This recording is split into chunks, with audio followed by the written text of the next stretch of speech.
Hello friends, good morning. നമ്മുടെ Kerala TV സീരിയലിലേക്ക് എല്ലാവർക്കും സ്വാഗതം. അങ്ങനെ അലീനതെ മുത്തശ്ശിയുടെ അടുത്തേക്ക് കയറി ചെന്നു കേട്ടോ. അപ്പോഴത്തേക്കും മുത്തശ്ശി അലീനയുടെ അടിയിലൊക്കെ ഇങ്ങനെ തൊട്ട്, മോളെ നീ പോയില്ലായിരുന്നു എന്ന് ചോദിക്കാം. അലീന നിന്ന് കരഞ്ഞുകൊണ്ടിരിക്കുക. അപ്പോൾ പോയതാ, ഞാൻ തിരിച്ചു വിളിച്ചുകൊണ്ട് വരികയാണെന്നും മനു മുത്തശ്ശിയോട് പറഞ്ഞു. ഞാൻ കൃത്യസമയത്ത് വന്നതുകൊണ്ട് ആളെ കിട്ടിയെന്നും പറഞ്ഞു.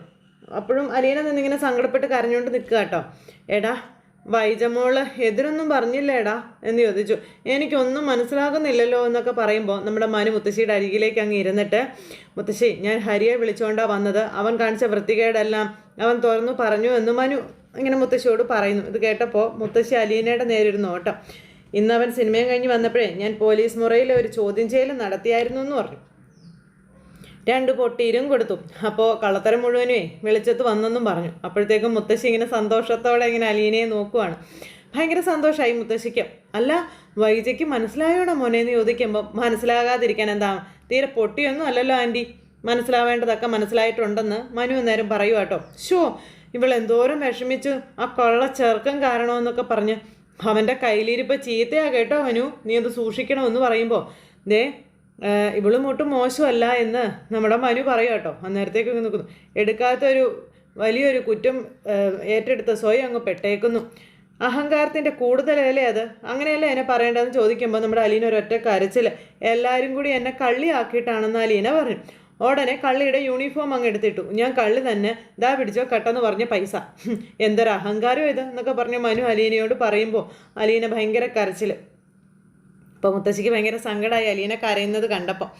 അങ്ങനെ നമ്മുടെ മനു എഴുന്നേറ്റിട്ട് ദേ കണ്ണുനീര് വരുന്നത് കണ്ടോ മുത്തശ്ശി. അപ്പോഴത്തേക്ക് അലീന ഭയങ്കര കരച്ചിലാട്ടോ. മനുവേട്ടൻ എന്നെ കുറ്റമൊന്നും പറയണ്ട എന്ന് പറയുമ്പം, ഇല്ലില്ല പോട്ടെ സാരമില്ല കരയണ്ടാട്ടോ എന്നും പറഞ്ഞു മനു വന്നിട്ട് അലീനയോട് പറഞ്ഞു. പൊന്നുമോളെ ഈ ബാഗൊക്കെ താഴെ വെച്ചിട്ടേ പോയി സൂപ്പറായിട്ടൊരു ചായ എടുത്തുകൊണ്ട് വരാൻ പറഞ്ഞു. ഞാൻ ബ്രേക്ക്ഫാസ്റ്റ് പോലും കഴിക്കാണ്ടാകട്ടെ വന്നതെന്നൊക്കെ അങ്ങനെ പറഞ്ഞു. അത് കേട്ടപ്പോഴത്തേക്ക് അലീന ഇങ്ങനെ മുത്തശ്ശിയെ നോക്കുക. അപ്പോൾ മുത്തശ്ശി ചെല്ലെന്നും പറഞ്ഞുകൊണ്ട് ഇങ്ങനെ കാണിച്ചപ്പോൾ ബാഗ് കൊണ്ടുവന്ന് അവിടെ വെച്ചിട്ട് അലീന അങ്ങ് പോയി. അപ്പോൾ അലീന അങ്ങ് പോകുന്ന സമയത്ത് നമ്മുടെ മനുവിനെ തിരിഞ്ഞിങ്ങനെ നോക്കി, സ്നേഹത്തോടെ ഇങ്ങനെ നോക്കി നിൽക്കാം. അപ്പോൾ ദേ മഴവില്ല് വരുന്നു നമ്മൾ അലീനയെ നോക്കിക്കൊണ്ട് മനു ഇങ്ങനെ പറയുമ്പോൾ മുത്തശ്ശി ഇങ്ങനെ ചിരിക്കുക. അങ്ങനെ അലീന എന്നിട്ട് അവിടെ നിന്ന് അങ്ങോട്ടേക്ക് പോയി. അപ്പോൾ ചായ മാത്രം മതിയോ, കഴിക്കാനും എടുക്കട്ടെ എന്ന് അലീന ചോദിക്കുമ്പം, ഒന്നും കുറയ്ക്കണ്ട എടുത്തോളാൻ പറഞ്ഞു മനു. എന്നിട്ട് അലീന ഭക്ഷണം എടുക്കാനായിട്ട് അങ്ങോട്ടേക്ക് അങ്ങ് പോയി. അലീന അങ്ങ് പോയി കഴിഞ്ഞപ്പോൾ മനു പതുക്കെ വാതിലങ്ങ് ചാരിയിട്ടോ മുത്തശ്ശിയുടെ റൂമിൻ്റെ. എന്നിട്ട് ഇങ്ങനെ അടുത്തേക്ക് വന്നപ്പോൾ അവളുടെ സന്തോഷം കണ്ടോ. എല്ലാവരും കൂടി അവളോട് കാണിച്ച ചൊവ്വുകേടൊക്കെ അവളങ്ങ് ക്ഷമിച്ചെന്നും, വൈജ അവളോട് എന്തൊക്കെ ദേഷ്യം കാണിച്ചാലും അവൾക്ക് ഇവിടെ നിൽക്കാനാണ് ഇഷ്ടമെന്നും, അല്ലെങ്കിൽ പിന്നെ ആരെങ്കിലും വൈജയുടെ ആട്ടും തുപ്പും കേട്ട് ഇവിടെ ഇങ്ങനെ കിടക്കുമോ എന്നൊക്കെ മുത്തശ്ശി ചോദിക്കുക.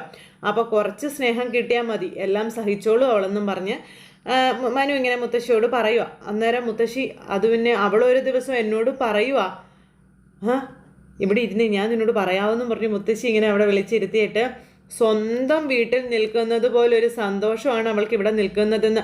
എല്ലാവരോടും അവൾ അങ്ങനെയാണ് പെരുമാറുന്നതും, സ്വന്തം കുടുംബത്തിലെ ആൾക്കാരോട് പെരുമാറുന്നത് പോലെയാണ് എന്ന് പറയുമ്പം, സ്വന്തം ഒന്ന് പറയാൻ ആരും ഇല്ലാത്തവർക്കല്ലേ അതിൻ്റെ വില അറിയുള്ളൂ എന്ന് മനു അന്നേരം മുത്തശ്ശിയോട് പറഞ്ഞു. അപ്പോൾ എൻ്റെ മോനെ നീ വന്ന സമയമുണ്ടല്ലോ എന്നും പറഞ്ഞു മുത്തശ്ശി ഇങ്ങനെ സങ്കടത്തോടെ, എന്തായാലും നന്നായി എന്നും, ഇല്ലെങ്കിൽ കണ്ണീരും കയ്യുമായിട്ട് ഇറങ്ങി പോവേണ്ടി വന്നേരെ കുഞ്ഞിന്.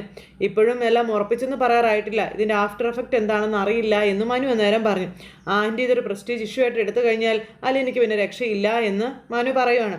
ആൻറ്റി അലീനെ വേണ്ട എന്ന് തീർത്തു പറഞ്ഞാൽ നമുക്ക് വേറെ ചോയ്സ് ഇല്ല, അപ്പോൾ അവളെ ഒന്ന് മയപ്പെടുത്താനാ പാട് എന്നൊക്കെ മുത്തശ്ശി പറയുമ്പം, സാരമില്ല അങ്കിളിന് എന്തായാലും കാര്യങ്ങളൊക്കെ മനസ്സിലായല്ലോ, നോക്കാം എന്നും പറഞ്ഞുകൊണ്ട് ഇങ്ങനെ. എന്നിട്ട് നമ്മുടെ മനു ഇങ്ങനെ മുത്തശ്ശിയുടെ അടുത്ത് ഇരിക്കുന്നു. ഇതേ സമയത്ത് അലീനയാണെങ്കിൽ പുറത്ത് പോയി ഇങ്ങനെ നിൽക്കുവാണ്. അപ്പോൾ അവിടെ അവർ ഭക്ഷണം കഴിക്കാനായിട്ട് വന്നു. ആ സമയത്ത് ഭക്ഷണം എടുത്തു വയ്ക്കാൻ പറഞ്ഞു. ഇവിടെ വേറെ ആരും ഒന്നും കഴിച്ചിട്ടില്ല എന്ന കാര്യമൊക്കെ അലീന പറയാം. മനുവേട്ടനും കഴിച്ചിട്ടില്ല, സാറും കഴിച്ചിട്ടില്ല എന്ന് പറഞ്ഞു. നീ എന്തായാലും കഴിച്ചു എന്ന് മനു ചോദിക്കുമ്പം, ഇല്ല, എന്നാൽ 3 പേർക്കുള്ള ഫുഡ് പോരട്ടെ എന്ന് പറഞ്ഞു. അപ്പം അലീന ഇങ്ങനെ വല്ലാതെ വിഷമിച്ച് ഇങ്ങനെ നിൽക്കുക കേട്ടോ. അലീനയ്ക്കാണെന്നുണ്ടെങ്കിൽ ആകെ ഒരു വല്ലായിക.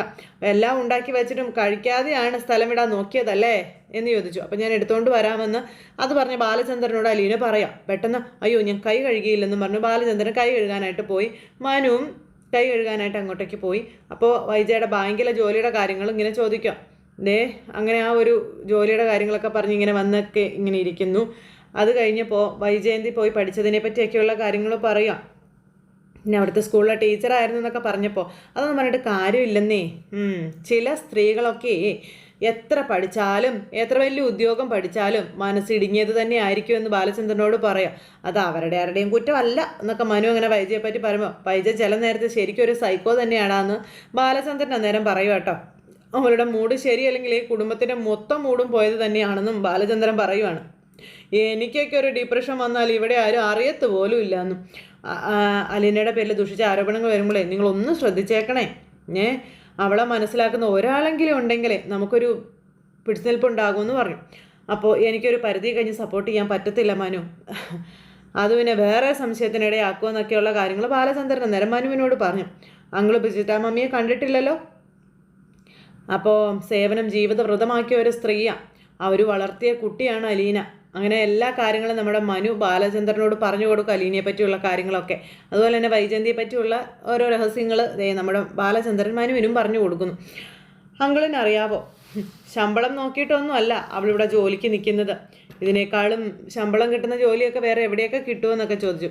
ഇതുവരെ ശമ്പളമൊന്നും അവൾ ചോദിച്ചിട്ട് പോലും ഇല്ലായിരുന്നു എന്ന് പറഞ്ഞു നേരം ബാലചന്ദ്രൻ. ദേ അങ്കിളെ, ഇനി എന്തെങ്കിലും ഒരു ഇഷ്യൂ ഉണ്ടായാൽ അങ്കിൾ എന്നെ ഒന്ന് അറിയിച്ചേക്കണേന്ന് പറയുമ്പം അത് ഞാൻ നോക്കിക്കോളാമെന്ന് ബാലചന്ദ്രൻ പറഞ്ഞു. അപ്പോഴത്തേക്ക് അലീന ഫുഡുമായിട്ട് വന്നു. അങ്ങനെ ഇവർക്ക് എല്ലാവർക്കും രണ്ടുപേർക്കും ഫുഡൊക്കെ കൊടുത്തു, വിളമ്പിയൊക്കെ കൊടുത്തു. അവരും രണ്ടുപേരും കഴിച്ചുകൊണ്ടിരിക്കുന്ന സമയത്ത് അലീന ഫുഡ് എടുത്ത സൈഡിൽ മാറി നിന്ന് കഴിക്കും. അപ്പോഴത്തേക്ക് മനു അവിടെയുള്ള കസേര ഇങ്ങോട്ട് നീക്കിയിട്ടു. അപ്പോൾ ദേ ഒരു ഇഡ്ഡലിയോ എങ്ങാണ്ടാണ് നമ്മുടെ അലീന എടുത്തത്. അപ്പോൾ അത് എടുത്തത് കണ്ടപ്പോൾ മതിയോന്ന് ചോദിച്ചു ബാലചന്ദ്രൻ. മതിയെന്ന് പറഞ്ഞു. കറി ഒരു ഇച്ചിരി എടുത്തിട്ട് അപ്പുറം മാറി നിന്ന് കഴിക്കുമ്പോൾ ഇവിടെ വന്നിരിക്കാൻ പറഞ്ഞു. ഇതെന്താ മാറി നിന്ന് കഴിക്കുന്നതെന്ന് ചോദിച്ചു. അങ്ങനെ അലീനെ നിർബന്ധിച്ച് അവർക്കൊപ്പം പിടിച്ചിരുത്തി മനു അലീനയ്ക്ക് കറിയൊക്കെ വിളമ്പി കൊടുത്ത് അവരിങ്ങനെ ഇരുന്ന് കഴിക്കുന്നു. ഇത് ഭയങ്കര സന്തോഷമായിട്ടോ നമ്മുടെ അലീനയ്ക്ക്. ഇത് കഴിഞ്ഞതിന് ശേഷം പിന്നെ കാണിക്കുന്നതെന്ന് പറഞ്ഞിട്ടുണ്ടെങ്കിൽ കമല വൈജയന്തിയെ വിളിക്കുക. അപ്പോൾ വൈജയന്തി വീട്ടിലുണ്ടോ എന്ന് ചോദിച്ചു. ഇല്ല ഏട്ടത്തി, ഞാൻ ഡ്രൈവ് ചെയ്തുകൊണ്ടിരിക്കുകയാണെന്ന് പറഞ്ഞു. അപ്പോൾ കട്ട് ചെയ്യണമെന്ന് ചോദിച്ചപ്പം വേണ്ട ഞാൻ ബ്ലൂടൂത്ത് കണക്ട് ചെയ്ത് പറഞ്ഞോളാം പറഞ്ഞു. അപ്പോൾ മനുവും ഹരിയും കൂടി അങ്ങോട്ട് വന്നിട്ടുണ്ടായിരുന്നല്ലോ, അവരിങ്ങോട്ടേക്ക് വന്നോ എന്നിങ്ങനെ ചോദിക്കുമ്പോൾ ഹരി വീട്ടിൽ നിന്ന് ഇറങ്ങിപ്പോയി, ഞാൻ പോരുമ്പോൾ മനു അവിടെ ഉണ്ടായിരുന്നു എന്ന് പറഞ്ഞു. മനുവിൻ്റെ കൂടെയാണല്ലോ ഹരി അങ്ങോട്ടേക്ക് വന്നത്, അതും ഒരേ കാറിൽ. അപ്പോൾ പിണങ്ങിപ്പോയതാ ഹരി. മനുവേ വീട്ടിൽ വന്ന് വലിയ സീനുണ്ടാക്കിയെന്ന് പറഞ്ഞു. എന്താ പ്രശ്നം, കാര്യം പറയാൻ പറഞ്ഞു. ഹരിയും അലീനയും തമ്മിൽ എന്തൊക്കെയോ രഹസ്യങ്ങളുണ്ടെന്നോ, അവൻ അവൾക്ക് മോതിരം വാങ്ങിച്ചു കൊടുത്തെന്നോ, രാത്രിയിൽ അവൻ അവളെ മുറിയിൽ വിളിച്ച് കയറ്റിയെന്നോ. അപ്പോഴത്തേക്കും കമല ഞെട്ടാൻ തുടങ്ങി. എന്തൊക്കെയോ പറയുന്നത് കേട്ടു, നമുക്കതൊന്നും പറയാൻ കൊള്ളത്തില്ല, അളിഞ്ഞ കേസാണെന്നൊക്കെ പറഞ്ഞു. വൈജയ്, നിങ്ങളുടെ വീട്ടിലല്ലേ അവൾ നിൽക്കുന്നേ, നിങ്ങൾക്ക് അവളെ നിലയ്ക്ക് നിർത്താൻ പറ്റത്തില്ലേ എന്നൊക്കെ ചോദിക്കുമ്പോൾ അതിന് മനു സമ്മതിക്കണ്ടേന്ന് ചോദിച്ചു. അവൻ എൻ്റെ വീട്ടിൽ വന്ന് അലീനയുടെ സൈഡ് പിടിച്ച് സംസാരിക്കുകയാണെന്ന് പറഞ്ഞു. അവളെ ജയിപ്പിക്കാൻ വേണ്ടിയിട്ട് അവൻ സ്വന്തം അനുജനെ നാണം കെടുത്തിയെന്ന് പറഞ്ഞു വൈജ അങ്ങനെ പറയണു. സ്വന്തം കൂടപ്പിറപ്പല്ലേ അവന് വലുത്, എങ്ങാണ്ട് കിടന്ന വേലക്കാരിയാണെന്നോ എന്നൊക്കെ ഇങ്ങനെ ചോദിക്കുമ്പം എനിക്കൊന്നും മനസ്സിലാകുന്നില്ല എൻ്റെ വൈജയെ, ഒന്ന് തെളിച്ചു പറയാൻ പറഞ്ഞു കമല. ഞാൻ എന്തിനാ അതൊക്കെ പറയുന്നേ, മനു വരുമ്പോൾ ചോദിച്ചു നോക്കാൻ പറഞ്ഞു. അപ്പോഴേക്കും കലിപ്പ് കയറി നിൽക്കും അമ്മ. അല്ലെങ്കിൽ ഹരിയോട് ചോദിക്കാം, ഒരു കാര്യം എന്താണേലും ഞാൻ പറഞ്ഞേക്കാം, മനുവിനെ ഒന്ന് സൂക്ഷിച്ചോ, മറ്റവളെ അവനെ കയ്യിലെടുത്തിരിക്കുകയാണെന്നൊക്കെ പറയുമ്പം എന്തിനാ നിങ്ങൾ അങ്ങനെ ഒരുത്തിയെ വെച്ചുകൊണ്ടിരിക്കുന്നേ, ചെകിടത്തൊരെണ്ണം പൊട്ടിച്ചിട്ട് പറഞ്ഞയക്കാൻ പാടില്ലെന്ന് ചോദിക്കുമ്പം അതല്ലേ പറഞ്ഞത്, മനു സമ്മതിക്കുന്നില്ലാന്ന്. അവൻ കൂട്ടിക്കൊണ്ടു വന്നതല്ലേ, ബാലചന്ദ്രനും സമ്മതമല്ല. അമ്മയ്ക്കാണെങ്കിലോ അവളെ മാത്രം മതി, അവരെല്ലാവരും ഒറ്റക്കെട്ട, ഞാൻ ഒറ്റയാണെന്നൊക്കെ പറയുമ്പോൾ കമലയ്ക്ക് ഇതൊക്കെ കേട്ടങ്ങോട്ട് ദഹിക്കുന്നില്ല.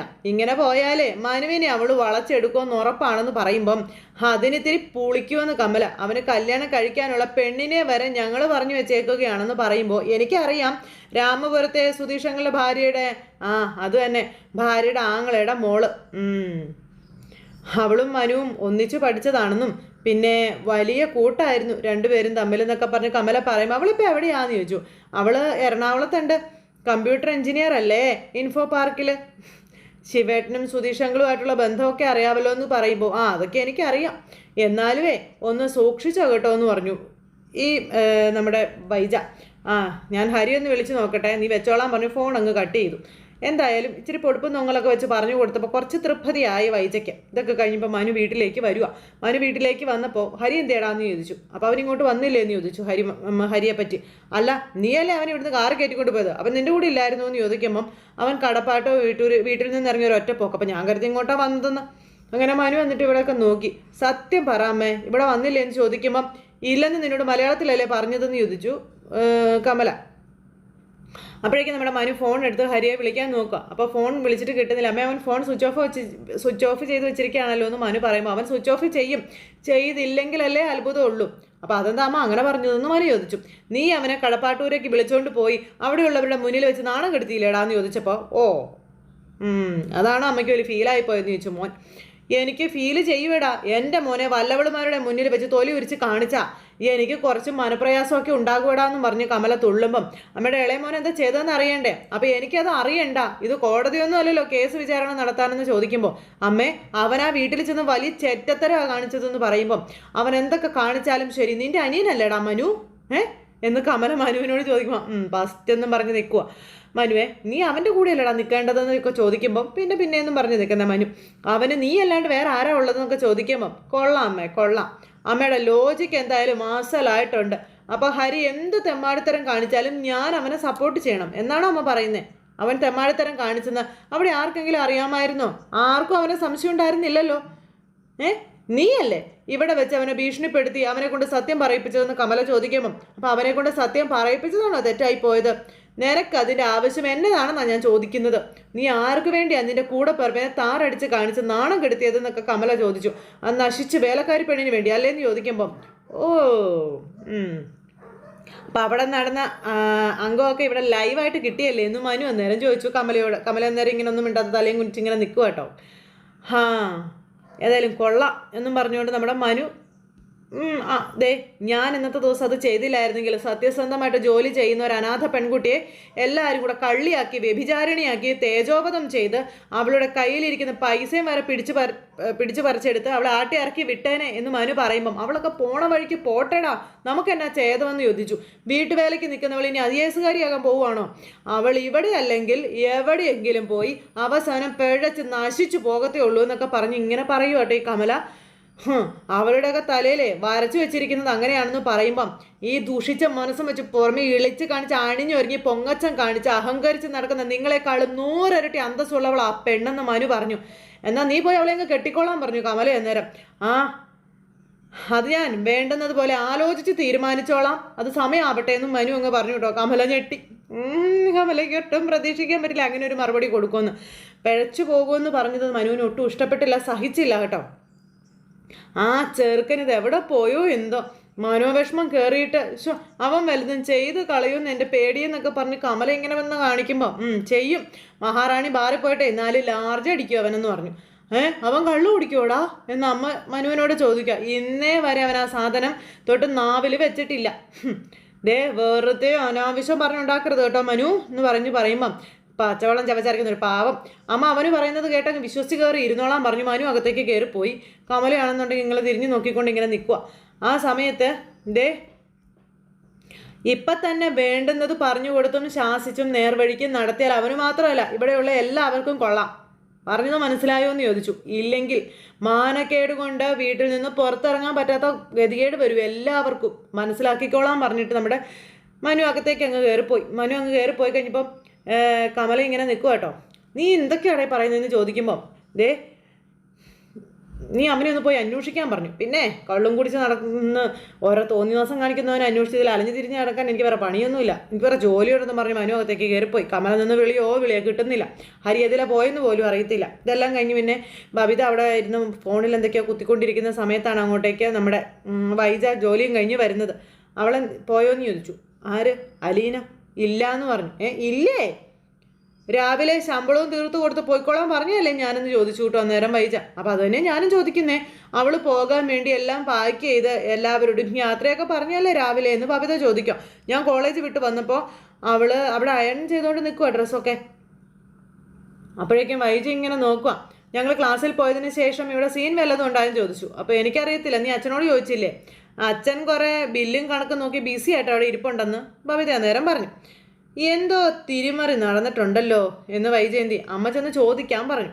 അങ്ങനെ വൈജ നേരെ അലീനയുടെ അടുത്തേക്ക് ചെല്ലുക. അവിടെ ചെല്ലുമ്പോൾ അലീന അടുക്കളയിൽ നല്ല പണിയാട്ടോ. ഇതിനെ കണ്ടപ്പോഴത്തേക്കും ഒരു നോട്ടം നോക്കി നിൽക്കുന്നത് കണ്ട് അലീന വരെ അന്തം വിട്ടു പോയി. അലീന ഒരു ഇതും ഇല്ലാണ്ട് ഇങ്ങനെ നിൽക്കുവാണ്. ആ സമയത്ത് തുറിച്ചു നോക്കിക്കൊണ്ട് അവിടെ നിന്ന് അങ്ങോട്ടേക്ക് പോവുകയാണ്. ഇനി അവിടെ ചെന്ന് അടുത്ത പ്രശ്നവും കാര്യങ്ങളും എല്ലാം ഈ വൈജയന്തി ഉണ്ടാക്കാൻ പോകുന്നു. അപ്പോൾ അങ്ങനെയൊക്കെയുള്ള സിറ്റുവേഷനും കാര്യങ്ങളൊക്കെ കാണിച്ചുകൊണ്ട് ഒക്കെയാണ് നമ്മുടെ ഇന്നത്തെ കഥ അവസാനിച്ചിട്ടുള്ളത്. അപ്പോൾ എല്ലാവരും കാത്തിരുന്ന് കാണുക. എല്ലാവർക്കും നല്ലൊരു ദിവസം ആശംസിക്കുക കേട്ടോ. എല്ലാവരും തരുന്ന സപ്പോർട്ടിനും സ്നേഹത്തിനും ഒത്തിരി നന്ദി അറിയിക്കുന്നു. അടുത്ത സൂപ്പർ ഹിറ്റ് കഥയുമായി കാണുന്നത് വരെ എല്ലാവർക്കും നന്ദി. സ്വീകരിക്കാൻ take care. Bye bye Tata.